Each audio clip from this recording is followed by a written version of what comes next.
어제 안 그래도 저희 선배님한테 전화가 온 거예요. 예전에 제가 같이 회사 근무했던 선배님인데, 이제 10년 전부터 알고 지낸 사이예요. 근데 이제 이분이 이제 최근에 평촌에 뭐 청약이 있었는데, 그게 34평 분양가 9억이고 25평이 7억인데, 이분이 그걸 하면 이제 한번 넣어보겠다는 거예요. 점수는 가점은 59점이더라고요. 그래서 어떻겠냐고 한번 넣어보는 게 해서 일단은 넣어보시라고. 근데 그 집분이 거의 무주택인 거예요. 10년 동안도.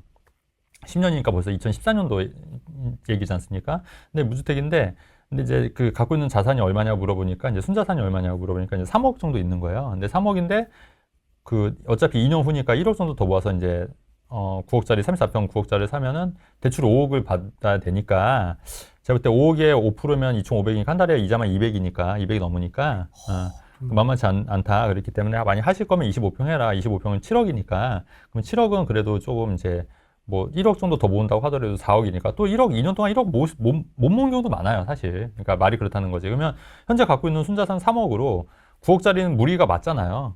제가 판단할 때는. 예, 그리고 7억짜리는 좀 그나마 좀 무리인데 그래도 할만하다. 25평. 그러면 25평을 하셔라. 그렇게 말씀을 드렸더니, 자기도 좀 그렇게 하는데, 와이프는 34평 하자고 하는데, 네. 어쨌든 자기는 25평, 제 말 듣더니 25평 하는 것도 괜찮다고 이제 얘기를 한 거예요. 어쨌든. 그래서 이제 그렇게 얘기를 해서 이제 그거를 이제 한다고 했는데, 근데 이분 같은 경우에는, 근데 지금 다른 전문가들이 얘기하는 게 집값이 더 하락할 거라고 얘기를 하는 거, 지금 금리도 올라가고 있는 시점이고, 또 이스라엘하고 또 하마스 전쟁도 있고 이제 굉장히 불확실한데 지금이 집을 사는 게 맞냐? 저한테 또 물어보는 거예요. 근데 사실 그거를 10년 전에도 그랬거든요. 그 질문을. 2014년도에도 저한테 똑같은 질문을 했어요. 2014년도. 그럼에도 불구하고 저는 집을 사는 게 맞다. 그리고 저는 그 당시에 마곡 청약을 제가 했어요. 그러니까 말만 한 게 아니라 실제 저는 제 돈을 넣고 했다고요. 그리고 그 이후에도 저는 계속 청약 통장을 사용했어요, 저는. 청약 통장을 사용하고 또 갭 투자도 하고 계속 투자를 했다는 거죠. 10년 동안. 그러면 그분과 저의 자산 가치가 그 당시에도 좀 차이는 있었지만 이게 더 많이 벌어진 거잖아요. 훨씬 많이. 근데 그 질문을 10년 만에 또 얘기를 하는 거죠, 저한테. 그럼 제가 뭐라고 얘기를 하겠어요. 그럼에도 불구하고 어쨌든 내 집 마련은 하는 게 맞다. 그리고 만약에 일단은 청약은 당첨된다는 보장이 없기 때문에 일단은 먼저 청약을 해서 당첨이 되면 좋은 거고, 떨어지면 그때 이제 대안을 찾아보자. 거기에서 말하는 그 대안은 가점이 59점이면 사실은 이거는 꼭 내가 내 집 마련을 하려고 하는 목적이 아니라 투자 목적으로도 얼마든지 당첨이 될 수 있다. 그러니까 실거주와 투자를 분리하면 이거를 예를 들어서 뭐 동탄 같은 데 넣어서 당첨돼서 그게 올라주면 그거 팔고 또 내가 원하는 지역에 사도 되지 않냐. 근데 그 개념을 조금 더 자기는 이제 그 원래 사는 지역이 한정이 돼 있기 때문에 이제 그 생각을 이제 힘들겠다는 거예요. 그러면 좋다. 그러면 오케이. 그러면 그건 힘들면 그러면 내가 사는 지역에서 금매를 노리는 전략도 있는데 지금 그 시점이 본인 생각할 때 아닌 것 같으면 지금 봤을 때 그 시기를 잘 찾아서 금매를 노리는 것도 방법이다. 이렇게까지 얘기를 했거든요. 하지만 그게 정확히 언제라고 제가 얘기할 수는 없다. 하지만 그거를 지금부터 좀 주시하면 그런 금매물을 발견할 수 있는 기회들은 있을 것 같다. 이렇게 이제 전화해서 마무리를 했다는 얘기예요. 근데 제가 볼 때 이분이 이번에 당첨이 되면 정말 잘 된 거고, 당첨이 되면 무조건 하셔야 된다고 제가 말씀을 드릴 거고, 당첨이 안 되면 사실 금매 잡긴 쉽진 않아요. 왜 쉽지 않냐면 여러분 생각해 보세요. 작년 연말이나 올해 초에 제가 금매 잡을 수 있는 시기라고 말씀드렸잖아요. 근데 그때 금매 잡으신 분들 몇이나 되냐고, 솔직히. 몇이나 되냐고요. 아마 이 방송 보시는 분들 중에 진짜 내 집 마련하려서 그때 금매 잡으신 분들은 정말 극소수일 거라는 얘기예요. 우리는 다 묶여 있었는데요. 네, 그러니까 그런 분들 빼고, 그러니까 제가 말씀드린 건 내 집 마련 1주택자나 무주택자들 얘기예요. 그러니까 현금 갖고 있는 분들 중에 만약에 그렇게 하셨던 분들은 정말 극소수라는 얘기고, 그리고 이렇게 투자를 아예 안 해보셨던 분들, 그러니까 아예 무주택 기간이 오래되신 분들은 그런 금매물 잡기가 굉장히 힘들어요. 그리고 오히려 그 잘못된 판단을 내기가 굉장히 쉬운 게 부동산이 막 한참 오를 때 있지 않습니까? 오히려 이럴 때 상투를 잡는 경우가 더 많아요. 투자를 안 해보신 분들은 경험상. 그렇다고 하면 오히려 지금 같은 시기에 지금 경기도 안 좋다는 얘기도 있고 이스라엘 하마스 전쟁도 불확실하고 금리도 올라간다는 얘기도 있고 이렇게 불확실한 시기에 저희가 볼 때는 오히려 역발상으로 이런 급매물을 잡을 수 있는 기회들이 널려 있을 수 있다는 얘기죠. 그렇기 때문에 만약에 청약이 당첨이 안 되면 자기가 살고 있는 지역 위주로 급매물을 노리는 전략은 여전히 유효하다. 이렇게 좀 말씀을 드리고 싶은 거고. 오늘도 뭐 마찬가지로 각자 자기 얘기하고 있네요. 네네. 각자 자기 얘기. 됐고 김포고 네네네. 뭐 비과세 전략이고 모르겠고 내 거 네네. 해결해줘 지금. 네. 지금 그러시는 것 같은데. 그리고 제가 하나만 더 말씀드리면 네. 그냥 저한테 그냥 메일에 내용을 이만큼 적어서 보내주신 분들이 계세요. 그냥. 네, 그냥 이제 상담해 달라고. 네. 근데 여러분 한번 하시는 게 그런 메일을 제가 굉장히 많이 받잖아요. 그렇죠. 근데 그거를 제가 매번 상담을 해드릴 수 없고 사실은 왜냐면 저도 시간을 내야 되는 거지 않습니까?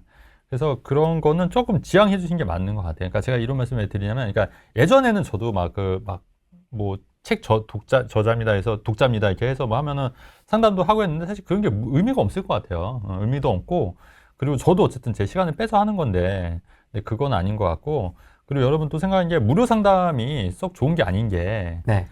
그 대부분의 무료 상담 하시는 분들은 사실 그거보다 더 다른 어떤 이해관계가 있어서 하는 경우가 굉장히 많거든요. 예를 네. 들어서 뭐 네. 자기가 갖고 있는 빌라를 팔기 위해서라든가 네. 그렇기 때문에 오히려 그런 무료 상담이 좋고 무료 상담을 해주는 사람이 다 좋은 것도 아니고요. 그렇지 네. 않습니까? 그리고 무료 상담을 안 하면은 쟤는 돈밖에 모른다 이렇게 생각하시는 분도 계실 수 있는데 그건 또 아니거든요, 사실은. 그래서 우리가 생각할 게 뭐냐면 무료 상담 자체가 좋은 것도 아니고, 그리고 그거를 또 이렇게 제가 또 시간을 할애해서 해야 되는 부분이 있기 때문에 이제 그런 부분은 조금 지양해야 되는 게 맞다고 저는 좀 생각을 하는 편이에요. 그러면 돈을 내기 전에 네네. 어떤 상담 신청을 하기 전에 네네. 어떤 부분을 좀 판단하고 상담 신청하면 좋을까요? 어떤 사람한테 찾아가면 좋을까요? 그러니까 글쎄 모르겠어요, 저도. 그거를 후레이가 또 잘 아실 것 같은데 일단 무료 상담은 걸려야 될 것 같아요, 제가 볼 때는. 무료 상담 일단 그냥 차단 무료 바로 상담은, 제끼는 거예요. 예, 무료 무료 상담 상담은. 뜨는 순간 제끼는 네, 거예요. 왜냐면 말이 안 돼요, 여러분. 누가 모르겠어요. 그거를 진짜 선한 마음으로서 한다는 거 하지만 그것도 제가 볼 때는 마케팅인 것 같고, 그게 또 오랫동안 그렇게 지속하기가 쉽지가 않아요. 쉽지가 않고 현실적으로 그건 아닌 것 같고 다른 이해관계가 있는 거기 때문에 일단 무료 상담은 거르는 게 전 맞다고 봐요. 심지어 어디는 무료인데 음. 밥도 사줘요. 그래요? 철저하게 뒤에 막 땅 팔려고 그러니까 밥도 사주고 그러니까 거의 사기죠, 뭐. 닭도리 땅 사줬거든요. 음. 그러면 이제 오후에 이제 본색이 나와요. 그러니까. 자, 그래서 내가 이렇게 전문가인데 이 땅을 한번 그렇죠. 사보거라. 그러니까. 근데 주소는 안 까. 집원 안 까고 예. 임야죠 당연히. 어. 막 해가지고 내가 잡아놓은 거라. 그러니까 그러면 안 되죠, 그러면. 그러니까 일단 무료 상담은 걸려야 될 것 같고, 그 다음에 제가 볼 때는 그 빌라 시행하시는 분들도 약간 좀 걸려야 되는 게 맞는 것 같아요. 왜냐하면 아무래도 자기가 지은 빌라를 추천할 수밖에 없다고 봐요.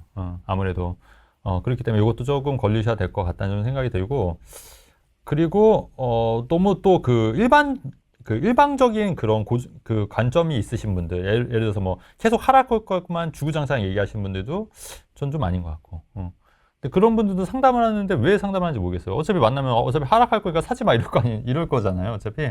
근데 그런 분들도 돈을 받고 상담하는 경우가 있더라고요. 되게 중요한 건 네. 이건 좀 파악하기가 쉽지가 않은데 네네. 그런 게 있지 않습니까? 언론에서는 엄청 유명해. 네. 근데 자기 등기가 몇 개 없어. 그것도 걸려야죠. 실제로 내 돈 내고 등기 쳐본 게 몇 개 안 되는 사람. 맞아요. 그런 사람들 좀 있어요. 걸렀으면 좋겠어요. 오, 좋은 말씀하셨네요. 이게 되게 중요하거든요. 네, 맞아요. 근데 사람들이 잘 몰라요. 그렇죠. 왜냐면 자기 얘기는 안 하니까. 등기가 안 보이니까. 네네, 그렇죠. 근데 사실 인터뷰나 이런 걸 해보면 네네. 사실 많이 편집을 하지만은 네네네. 실제 원본 인터뷰를 이렇게 네. 보면 네. 이 사람이 진짜 굴러먹었구나 실전에서. 네네네. 막 이렇게도 깨져보고 저렇게도 벌어보고 네네. 자기 돈도 넣어보고 네. 사기도 당해보고 그렇죠. 막 여러 가지 경험들을 다 해본 사람이면 네네네. 좀 저는 신뢰가 가는 거죠. 신뢰가 가죠. 더 오히려 그렇죠. 깨져보기도 하고. 그렇죠. 왜냐면 매번 성공할 수는 없는 거니까. 근데 막 매스컴에서 나가고 막 뭐 시장이 어떻고 저떻고 네. 막 근데 정작 본인 투자 안 해. 없어. 네. 맞아요. 그런 사람도 많아요. 1주택자. 맞아요. 심지어 무주택자도 있는 사람들. 그렇습니까? 네, 그런 사람들은 사실 저는 의미는 없다고 봐요. 입으로만 타는 사람들. 네네. 입 전문가. 그쵸. 굉장히 많죠. 저도 싫어하는 부류긴 한데 네. 그렇게 되는 거고,